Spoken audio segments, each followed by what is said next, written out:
Hi. Back to our Revelations reading. We were on chapter 8.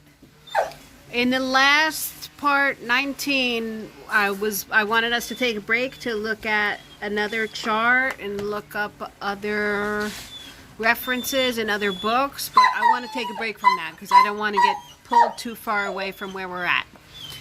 So, and we read Ezekiel last time. We took a little break. We read the chapter 1 of Ezekiel. I looked up on the background on that. You can, if you so feel, but you know, at least we got an overview and we see that it's similar. Like there's a lot of similarities in other books in the Old Testament that we'll probably reference. All right, honey, plug it in and then leave it alone. So for now, I think let's go ahead and continue with chapter 8. And even if it's hard to understand, let's don't go on. So I want to read the first half again and then proceed to the next half. We read about we did the 6 bowls. Hold on. Give him a chance. Wait, Milton, grab another one.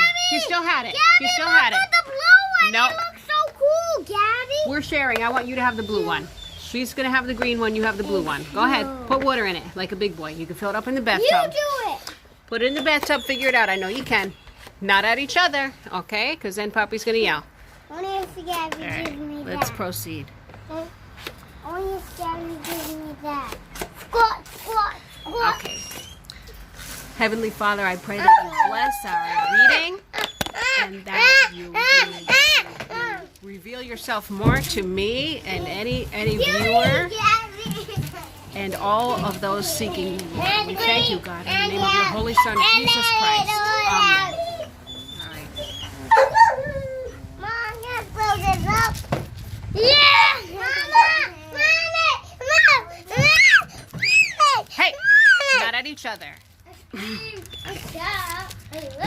So it's always something. It's important that we keep our focus. Take away from Mountain. You can push me, Gabby. Okay. No.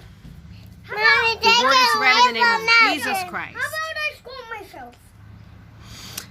Chapter 8. When he opened the 7th seal. Now we're still with the seals. Blue one. There was silence in heaven for about half an hour. And I saw the 7 angels who stand before God, and 7 trumpets were given to them. Another angel who had a gold... Stop. Not in here. Only out there. Stop. Good. Mom, don't you get some water in here? Another angel who had a golden censer came and stood at the altar. He was given Mommy, put water in here. much incense to offer. Mommy. In 2 minutes. All right, look it. I'm showing you. All right, take that, put it right in the tub. No. Another angel who had a golden censer came and stood at the altar. No, He was given much much incense to offer with the prayers of Take it in all the thing. God's people on the golden altar in front of the throne.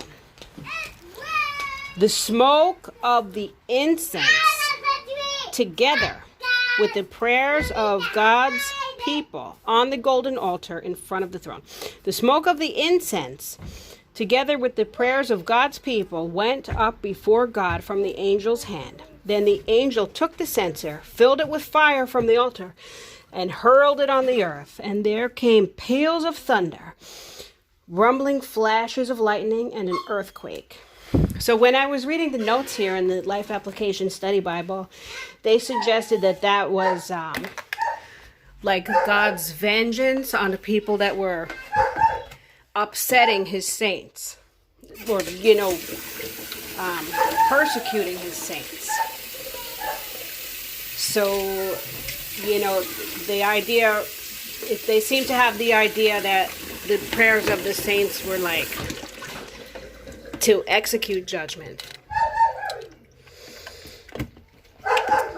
It's something I like to pay special attention to because, like, sometimes I don't feel right about things and I wonder, should I like try to go to court or something? You know, if God gave me some kind of victory in this life, like that would be very satisfying. So I don't know what he wants each of us as individuals to do, but I'm looking to his word for direction. Here you are, my darling. Okay. Verse 6. Sounding the 7 trumpets. Then the 7 angels who had the 7 trumpets prepared to sound them. Okay, now let's pay attention to the chronology compared with when we were reading about the seals, the first 6 seals. Now this is the 7th seal that encompasses 7 trumpets. So, the first angel sounded his trumpet, and there came hail and fire mixed with blood, and it was hurled down on the earth. A third of the earth was burned up, a third of the trees were burned up, and all the green grass was burned up. This is the first I've heard of this. Like, I haven't heard it from when we were reading about the seals, and I haven't heard it going on today. Because some of these things, like, people are talking about, and some, like, there's YouTubers that are suggesting that these things are really going on, and we don't know about it because it's not on the news. So. Help you, Mommy. Okay? Yes, darling. Verse 8. The second angel sounded his trumpet, and something like a huge mountain all ablaze was thrown into the sea. A third of the sea turned into blood. A third of the living creatures in the sea died, and a third of the ships were destroyed. Okay, there was a couple references in here.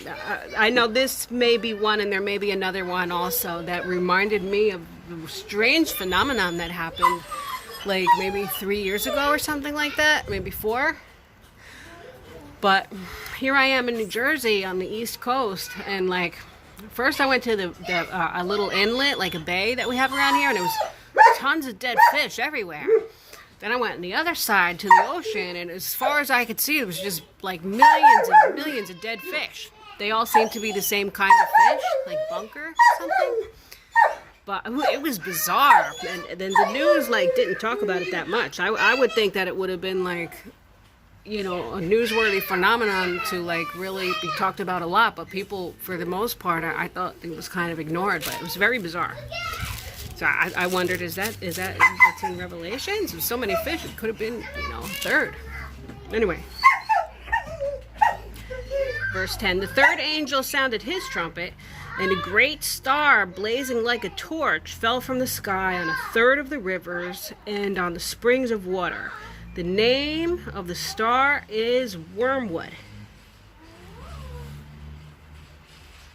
I didn't remember it like that, but I could have forgotten. A third of the waters turned bitter, and many people died from the waters that had become bitter. This might be something like related to the ocean too, but something that was more than before all these fish I was just talking about was something called Fukushima, some kind of radioactive thing that had to do with the fish. I was very into diet around the time when this happened, and then I stopped paying attention, but everyone started saying not to eat seafood because of Fukushima. And they're still talking about it today, but I don't know what it's all about. And this, I don't know if it's literal, because if it's a star, like a meteorite or something, I don't see how it's going to get a third of the rivers, because the rivers are separated, I think, unless they lead to one another, as rivers tend to do. Anyway, verse 12. The fourth angel sounded his trumpet, and a third of the sun was struck, a third of the moon, and a third of the stars, so that a third of them turned dark. A third of the day was without light, and also a third of the night. Okay, stop there. That reminds me a little bit of something going on today. People talk a lot about the chemtrails, because they say that it's hazier more often because of what they're doing with the chemtrails. And I myself didn't look into that much, but I wouldn't be shocked. Like, I've seen footage that shows when they do, like if they film something for 12 hours and then they fast play it so that you can see the chemtrails hazing up the sky. No wetting each other. So I don't know if that could be a reference to that. Verse 13. As I watched, I heard an angel that was flying in midair call out in a loud voice, "Woe, woe, woe to the inhabitants of the earth, because the trumpet blast is about to be sounded by the other 3 angels." And that's chapter 8. We have 3 more trumpet blasts. That was 4. And we'll see what the woe, woe, woes are. And maybe we'll do more references in between and afterwards. Thank you so much. Father God, thank you for your word, Lord. I pray that we can remember it so that we can have it recalled to us by your Holy Spirit when the time comes. In Jesus' name we pray. Amen. Thank you. God bless.